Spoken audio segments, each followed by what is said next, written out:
Corzel, je suis le directeur de la DREAL, une direction régionale de l'environnement, de l'aménagement et du logement de Normandie.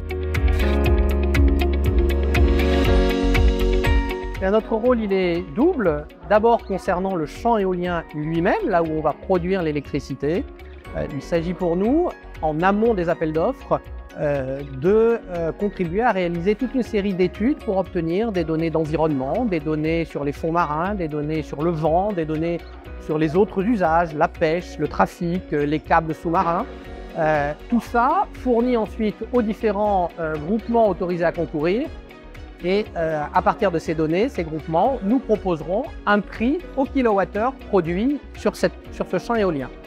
Et puis ensuite, ce n'est pas tout de produire de l'électricité, encore faut-il l'évacuer, la transporter à terre. Et donc, nous accompagnons RTE et nous instruisons les dossiers concernant l'atterrage, c'est-à-dire l'endroit où les câbles rejoignent le littoral, mais aussi toutes les installations nécessaires pour raccorder cette énergie au réseau de transport terrestre.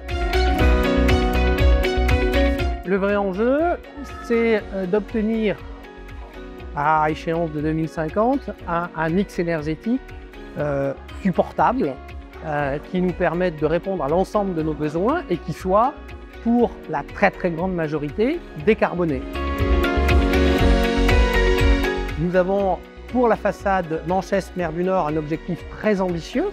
Il va falloir multiplier par 3 à 4 les puissances qui sont d'ores et déjà en chantier ou en projet. Et nous devrons le faire d'ailleurs d'ici à 2035, puisque les champs éoliens de la Manche sont caractérisés par la technologie de l'éolien posé. Tout simplement parce qu'en Manche, il nous est possible encore à 30 km, 40 km des côtes de pouvoir avoir de l'éolien posé, technologie tout à fait mature.